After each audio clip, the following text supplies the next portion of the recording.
If I seem a little nervous today, it's not without just cause. My guest is normally the person asking the questions rather than answering them. Throughout her career on ABC Radio, she has interviewed hundreds of guests, ranging from local people making news through to world-famous celebrities. Sitting in the other chair, for a change, is my guest for today, Carole Whitelock.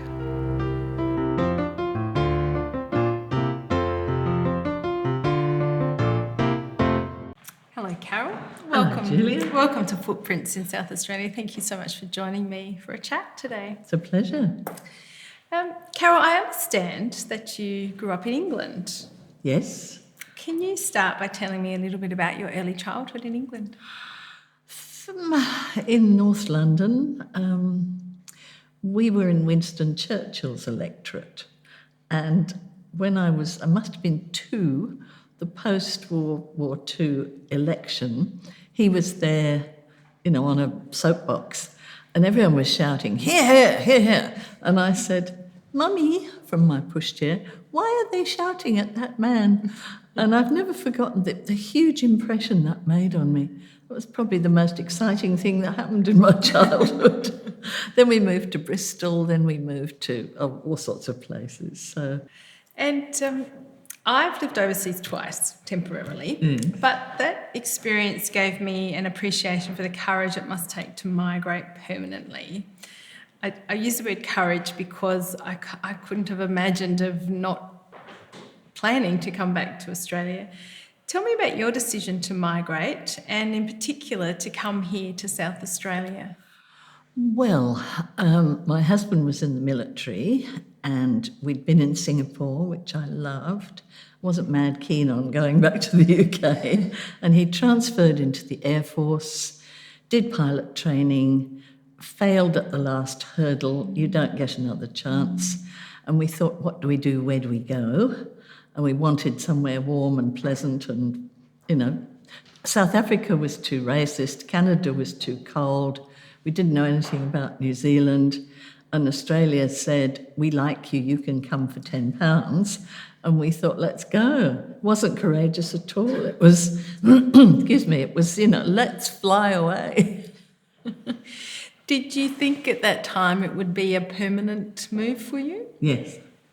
You're very committed. Oh, yes. I just fell in love with Adelaide. And I remember going down King William Street fairly early in the series of events, and the sky was so high and so blue, I thought, I better hold on to something or I'll float. So it was a really good decision. Have you been back to the UK? A couple of times, yes. Yeah, and you absolutely haven't regretted your decision? No, never. I like the cultural output of Britain. I like British film and television and plays, the dramas. But you can have all that here in your own little bubble and consume those things and live a much happier, better life, I think. My parents also came from England and paid £10 and made the same decision and never regretted their decision and really embraced Australia. So it's lovely to hear your story about your decision. Some people used to get we miss home. I used to call it taking the cure because they would go back and then realise what they'd left behind. Then they'd have to pay to come back. So, yes, it wasn't so easy the second time. No, nor it shouldn't have been either.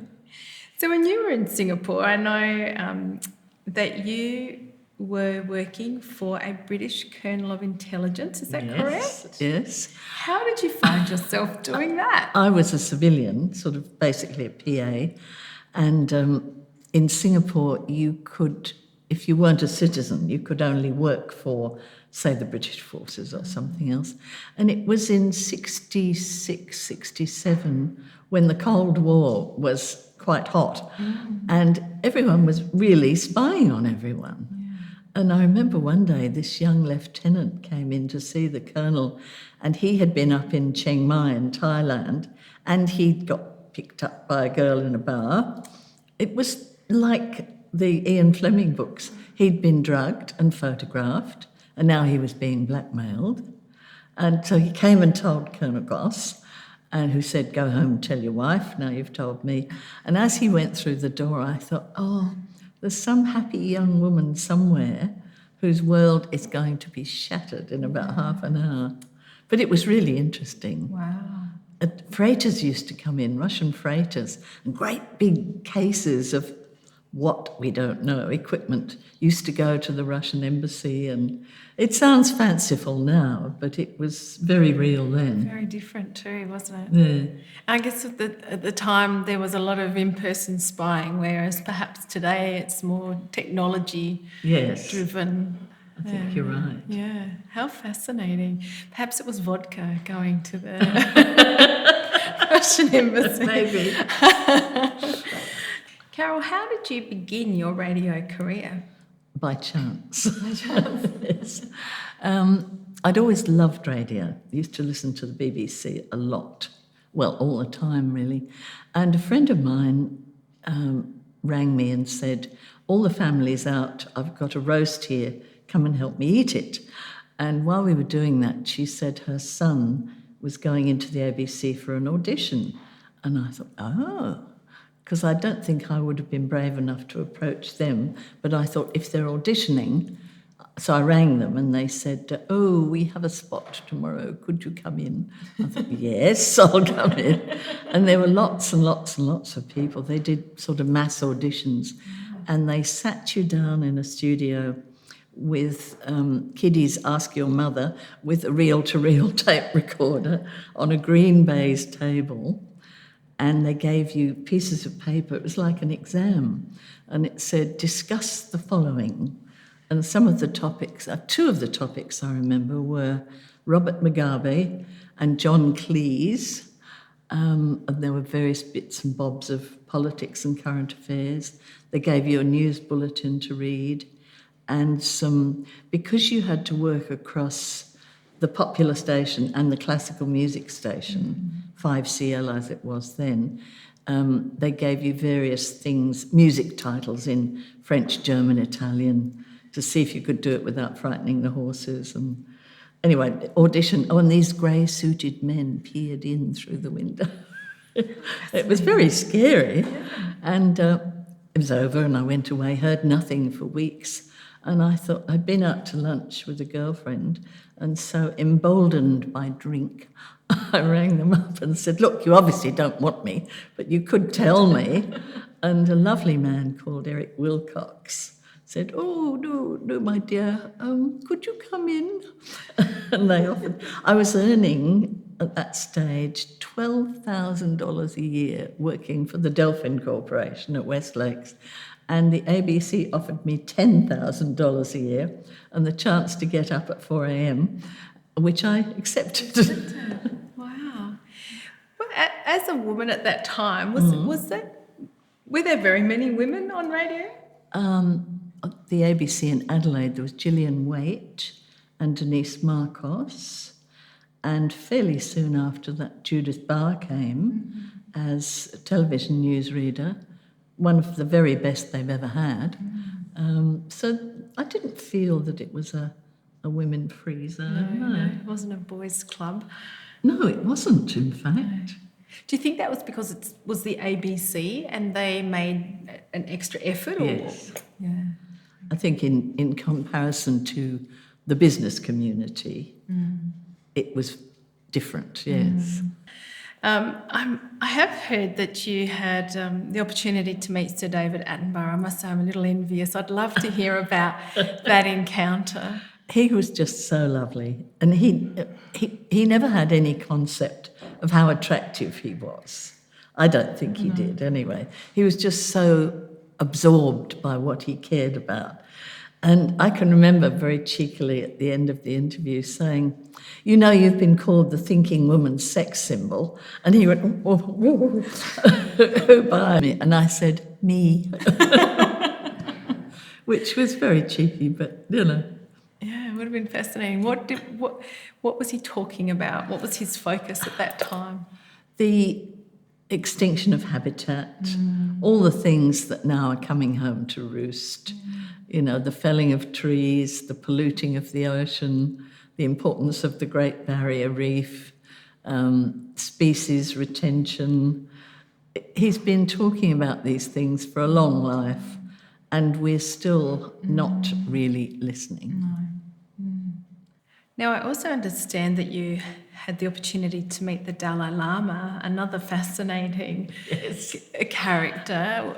What was that all about? Well, I was rung by the people organising his tour.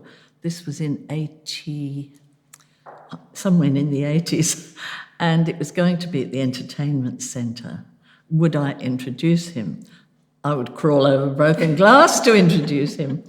And we were backstage, and there was about 7,000 people there, and I was really terrified because in my little studio where I'm in control, lovely, but this was, scary. And he was so lovely, and he put his hand just on my throat gently and said, "Your heart is beating." And I said, "Yes." And he took my hand and put it on his throat. It still makes me teary. And he said, "My heart is beating too." And I said, "Oh, Your Holiness, you go all over the world. You can't possibly feel nervous." He was just trying to make me feel better. Yes, yeah. What a wonderful man to connect with you in that way and to recognise. So humane. And then he held my hand. And I thought, if I die now, I don't care. How wonderful. So are there other people that really stick in your mind that you remember meeting? Jock the Randy Dolphin. And Mike Bosley.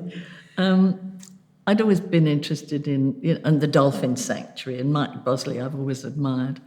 And he said to me one day, "Would you like to come out on my boat?" At that stage, he had a little rubber Zodiac, and we went out into the Port River. And I swam in the Port River because if Mike got into the water, Jock would come. And so I hopped in the water too, and Jock turns up. He was a solitary dolphin, didn't live with the pod at all. But apparently he liked female humans. And he was doing a bit of rubbing, and as I got back into the boat, we played a bit, and it was fine. And as I got back into the boat, I said to Mike, "Look, you'll think I'm awful, but I think that was a dolphiny erection, wasn't it?" He said, "Oh, yes, he does that to ladies." He said he would have sussed out what you were, and, it's just... And I thought, Jock likes me, I was quite pleased with myself. And then he started doing it to the rubber boat. Oh.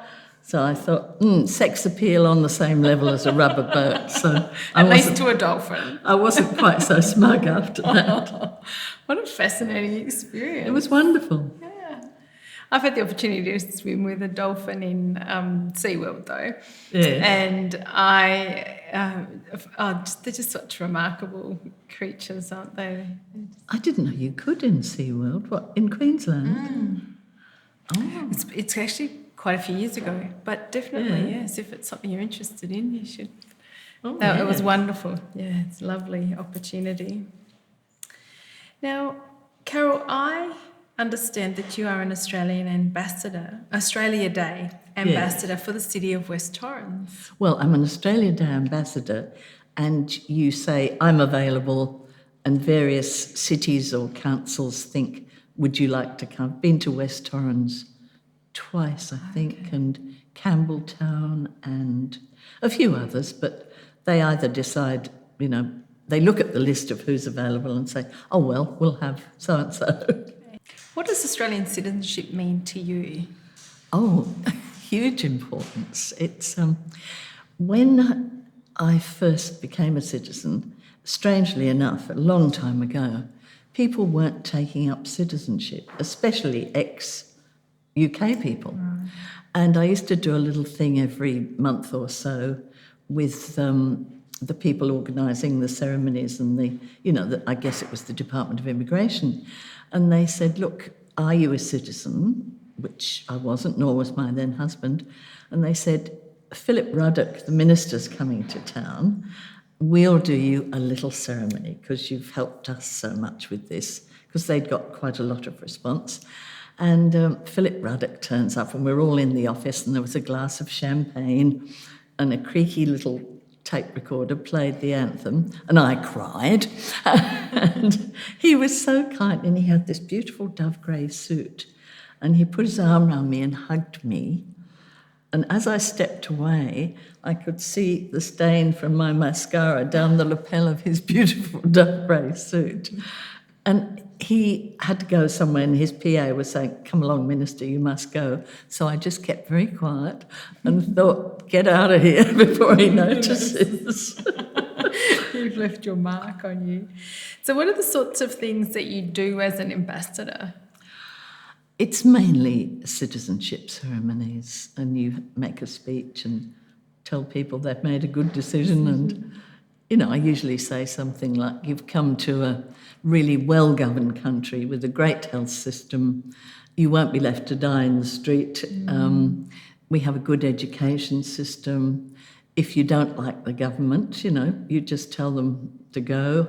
And you have freedom of speech. You have wonderful climate, lovely beaches, great wine. Go and enjoy it, basically. And what do you love most about Adelaide? Oh, everything. The old buildings, the sense of refinement. Not that it's the city of churches. I don't think it ever has been, really.